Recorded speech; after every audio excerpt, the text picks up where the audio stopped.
Kita awali cerita kali ini dengan klan Gu sekte kuno. Nampak Sun Er sedang berbincang dengan Lin Yin. Lin Yin pun berkata, "Nona, aku telah mengetahui tentang keberadaan Tuan Xiaoyan," ucapnya. Mendengar itu, Sun Er pun bertanya, "Di mana dia sekarang?" ucapnya.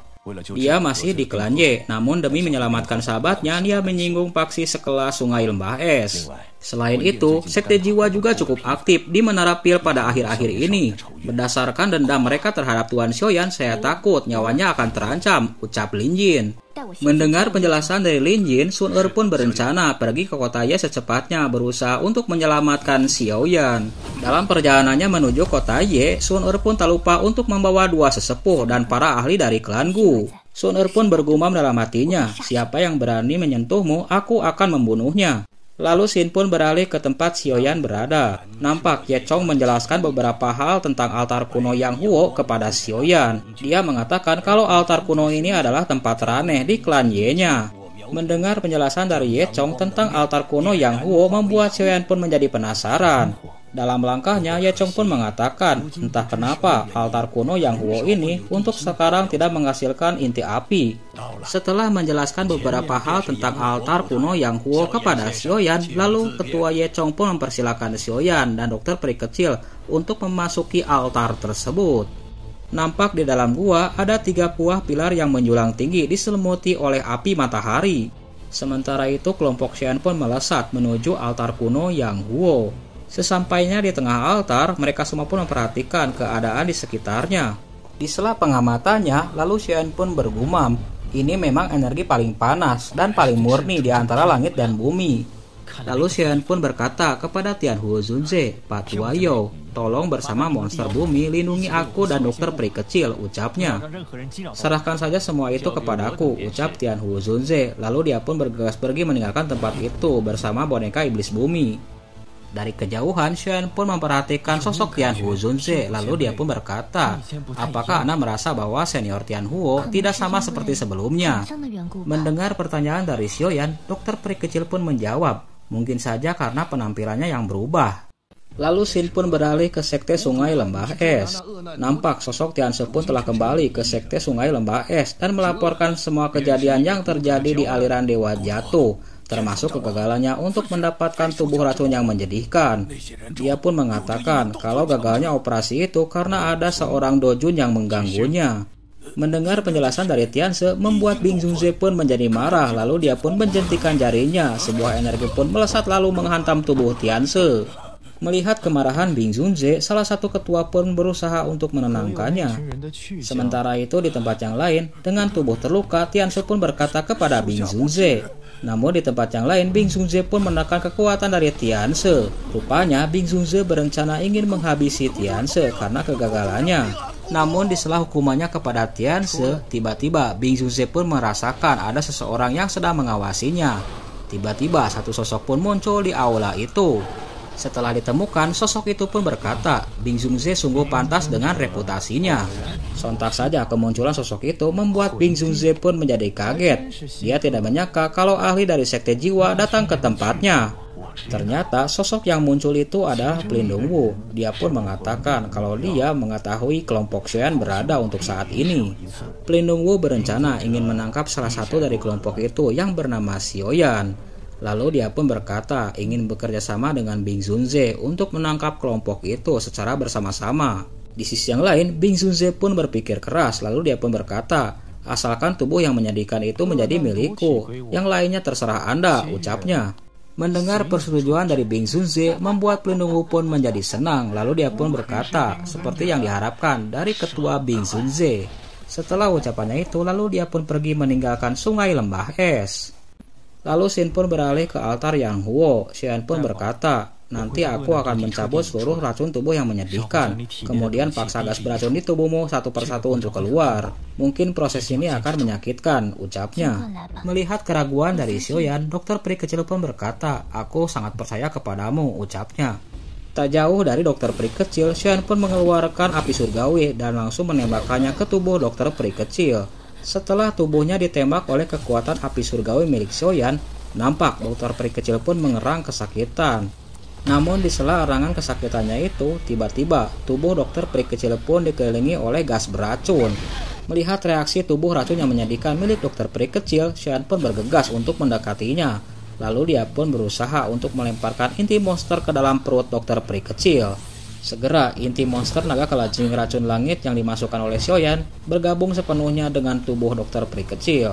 Inti monster itu pun langsung menghisap seluruh racun tubuh yang menyedihkan di dalam tubuh dari dokter peri kecil. Sementara itu dari kejauhan, Xian pun memperhatikan proses penyerapan racun tubuh yang menyedihkan oleh inti monster. Nampak salur-salur tubuh racun yang menyedihkan telah berkumpul di satu titik. Xian pun berkata, langkah selanjutnya adalah langkah yang paling penting. Setelah ucapannya itu, lalu Xian pun menjentikan api surgawi dan mengeluarkan cairan bodhisattva. Seketika, cairan bodhisattva yang diselimuti oleh api surgawi milik Xian pun melesat menuju dokter peri kecil. Cairan bodhisattva yang bercampur api surgawi milik Xiaoyan pun langsung menekan kekuatan dari racun tubuh yang menyedihkan.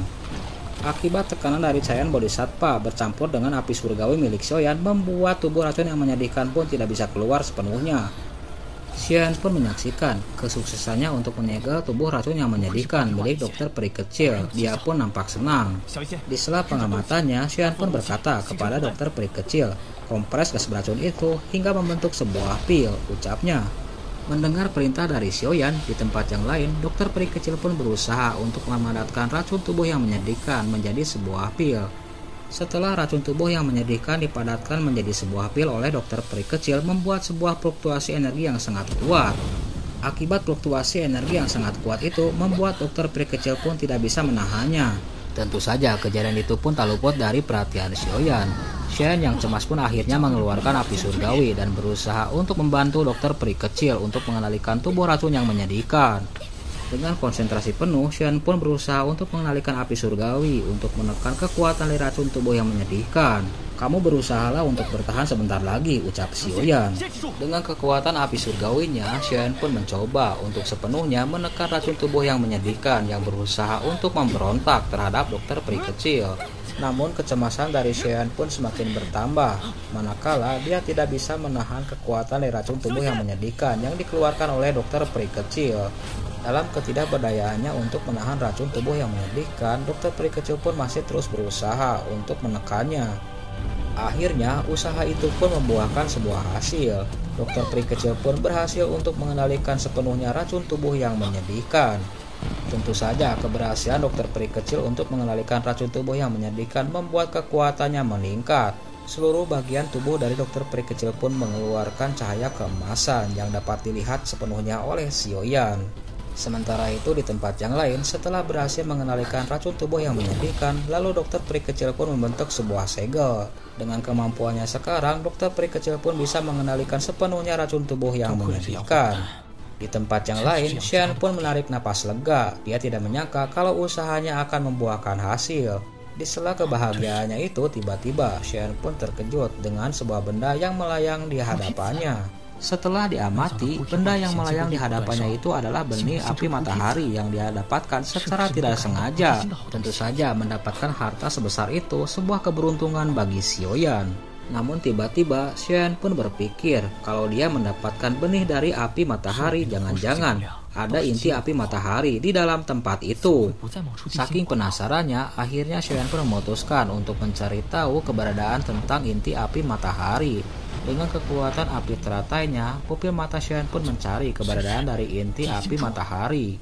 Dalam pencariannya itu, tiba-tiba Xiaoyan pun teringat akan ucapan gurunya. Waktu itu gurunya berkata, ini adalah energi esensi dari kedalaman bumi setelah bertahun-tahun yang tak terhitung jumlahnya. Akhirnya energi itu pun akan membentuk sebuah manik. Jika Xiaoyan kelak dapat menemukannya, itu sangat bermanfaat untuk menyempurnakan pil kelas 8. Setelah teringat akan ucapan gurunya, lalu Xiaoyan pun bergumam dalam hatinya. Tidak heran tidak ada api dari pusat bumi. Ternyata itu diserap oleh mutiara inti bumi. Mari kita lihat apakah kita bisa mengeluarkannya, ucap Xiaoyan. Lalu Xin pun beralih ke pusat kota Ye. Nampak kota Ye malam itu diselimuti oleh cuaca dingin yang sangat ekstrim. Tentu saja kejadian itu pun membuat kaget semua warga kota Ye. Tiba-tiba mereka pun melihat beberapa sosok muncul di atas langit kota Ye. Ternyata itu adalah beberapa ahli dari sungai lembah es yang sengaja datang ke kota Ye untuk berurusan dengan kelompok Xiaoyan. Sementara itu di dalam altar Yang Huo, Xiaoyan pun terus berusaha untuk mencari mutiara dari api matahari. Dibandingkan dengan menelan api surgawi, rasa sakit ini tidak sebanding, ucap Xiaoyan. Setelah ucapannya itu, lalu dengan jentikan jarinya, Xiaoyan pun mencoba untuk memancing dari mutiara api matahari. Tiba-tiba 3 pilar di altar Yang Huo pun mengeluarkan cahaya merah keemasan. Sontak saja kejadian itu membuat kaget Xiaoyan. Dia tidak menyangka kalau kekuatan dari mutiara api matahari telah muncul. Lalu dengan lambaian tangannya, api matahari seukuran kepala manusia pun menghampiri Xiaoyan. Namun di sela pengamatannya, tiba-tiba Xiaoyan pun terkejut dengan sebuah guncangan yang sangat keras. Sementara itu di tempat yang lain, para ahli dari Sungai Lembah Es pun telah muncul di klan Ye. Mereka pun mengancam kepada klan Ye agar sesegera mungkin menyerahkan wanita beracun. Dengan kekuatannya, akhirnya para ahli dari Sungai Lembah Es itu pun menyegel seluruh dari klan Ye. Di tempat yang lain, Ye Chong pun merasa tidak tahu tentang keberadaan dari wanita beracun yang disebutkan oleh Tianxi. Di tempat yang lain, para ketua itu pun mulai mencari tahu. Jangan-jangan wanita yang bersama Xiaoyan di dalam altar Yang Huo itu adalah gadis beracun yang sedang dicari oleh Tianxi. Melihat kecemasan dari ketua Ye Chong dan yang lainnya, Xiaoyan pun berusaha untuk menenangkannya. Dia pun berkata kalau semua masalah ini diakibatkan olehnya. Tidak ada sangkut paut dengan klan Ye. Setelah ucapannya itu, lalu Xiaoyan dan Tian Huzunze pun melesat untuk menghadapi kelompok dari Tianxi. Kemunculan sosok Tian Huzunze dan Xiaoyan pun menjadi perhatian salah satu ketua dari Sungai Lembah Es. Ketua itu pun mengatakan apakah Tian Huzunze yang telah mengalahkan ketua Tianxi. Mendengar itu, Tian Huo pun menanggapinya dengan acuh tak acuh. Sementara itu di tempat yang lain, ketua itu pun berkata, masalah hari ini adalah dendam antara aku, Sungai Lembah Es, dengan gadis beracun. Jika tidak ingin ada masalah, janganlah ikut campur, ucapnya. Mendengar itu, Tian Huo pun berkata, sayangnya aku harus ikut campur, ucapnya. Dengan penuh kekesalan, ketua itu pun berkata, jika kamu bersikeras ingin ikut campur, maka jangan salahkan saya untuk menghadapimu, ucapnya. Setelah ucapannya itu, lalu dia pun memerintahkan Tianxi agar segera menangkap Xiaoyan, sementara dia akan menghadapi Tian Huzunze. Segera dua belah pihak pun saling berhadapan, Tian Huzunze dan ketua dari sekte Lembah Sungai Es. Sementara itu di tempat yang lain, Tianse pun harus berhadapan dengan Xiaoyan. Ketika Tianse akan menghadapi Xiaoyan, tiba-tiba satu sosok pun muncul di hadapan keduanya. Ternyata yang muncul itu adalah sosok Pelindung Wu, salah satu musuh dari Xiaoyan. Pelindung Wu pun berkata, apakah kamu masih mengingatku, ucapnya. Melihat kemunculan Pelindung Wu di hadapannya, membuat amarah Xiaoyan pun menjadi bangkit.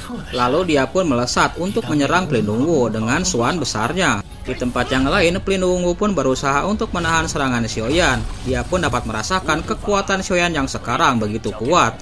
Sementara itu, di tempat yang lain, boneka iblis bumi pun telah melesat untuk menyerang Pelindung Wu. Namun lagi-lagi serangan itu pun dapat dihindari oleh Pelindung Wu. Di tempat yang lain, Xiaoyan pun berhasil menghancurkan rantai jiwa milik Pelindung Wu, lalu dia pun melesat untuk mengejarnya. Menghadapi perlawanan dari Xiaoyan, Pelindung Wu pun berkata, setelah bertahun-tahun lamanya, ternyata Anda hanyalah seorang yang sia-sia, yang hanya bisa menggunakan kekuatan eksternal saja. Mendengar kata-kata provokasi dari Pelindung Wu, Xiaoyan pun berkata, untuk dapat menghadapimu, cukup aku saja sendiri, ucapnya. Mendengar itu, Pelindung Wu pun tertawa, bahkan aku dapat menangkap Yao Chen, gurumu itu. Setelah ucapannya itu, lalu Pelindung Wu pun menyerang Xiaoyan dengan kekuatan rantai jiwanya.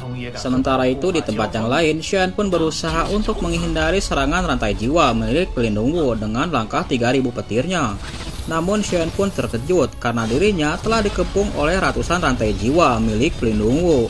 Oleh karena itu, dia pun menggunakan kekuatan dari suan besarnya untuk melindungi tubuhnya. Sementara itu, di tempat yang lain, Tianse pun nampak senang karena dia dapat melihat Xiaoyan yang sedang kewalahan menghadapi Pelindung Wu. Pelindung Wu pun berkata kepada Xiaoyan, apakah alasanmu untuk datang ke dataran tengah kali ini? Dengan kekuatanmu sekarang, sia-sia saja untuk menyelamatkan Yao Chen, ucapnya. Sementara itu, di sisi yang lain, mendengar olok-olok dari Pelindung Wu, kemarahan dari Xiaoyan pun semakin memuncak. Dalam kemarahannya yang memuncak, akhirnya Xiaoyan pun menggunakan teknik 3 perubahan api misterius untuk menghadapi Pelindung Wu. Seketika setelah teknik itu digunakan, kekuatan Xiaoyan pun menjadi meningkat. Tentu saja peningkatan kekuatan Xiaoyan itu menjadi pusat perhatian semua orang, tak terkecuali Pelindung Wu dan Tianxi. Melihat teknik perubahan itu membuat Tianxi pun nampak kaget. Dia tidak menyangka kalau Xiaoyan memiliki teknik dari lembah api yang terbakar. Sementara itu di tempat yang lain, setelah Xian menggunakan 3 perubahan api misterius, kekuatannya menjadi meningkat dari Dojong bintang 3 menjadi Dojong bintang 7. Melihat perubahan itu membuat Tianze dan penunggu pun menjadi kaget. Mereka tidak menyangka kalau Xian memiliki 2 jenis api surgawi di tubuhnya. Namun di sisi yang lain, penunggu pun merasa yakin kalau dirinya dapat menangkap Xiaoyan dengan kekuatan Dojong bintang 8-nya. Sementara itu di tempat yang lain, Tianhuo Zunze pun menyaksikan perubahan dari dalam diri Xiaoyan. Dia tidak menyangka kalau Xiaoyan memiliki kekuatan seperti itu di dalam tubuhnya. Dalam keterkejutan semua orang, akhirnya Xiaoyan pun mengeluarkan api surgawi yang ketiga, yaitu api surgawi tulang dingin pemberian dari gurunya. Seketika, kemunculan api surgawi yang ketiga milik Xiaoyan membuat kaget Tianze dan Pelindung. Mereka nampak shock dengan kemunculan api surgawi ketiga milik Xiaoyan, terutama Pelindung. Sementara itu di tempat yang lain, setelah Xiaoyan menggunakan teknik 3 perubahan api misterius, kini kekuatannya sebanding dengan Pelindung. Tentu saja peningkatan kekuatan dari Xiaoyan itu membuat ketar-ketir Pelindung.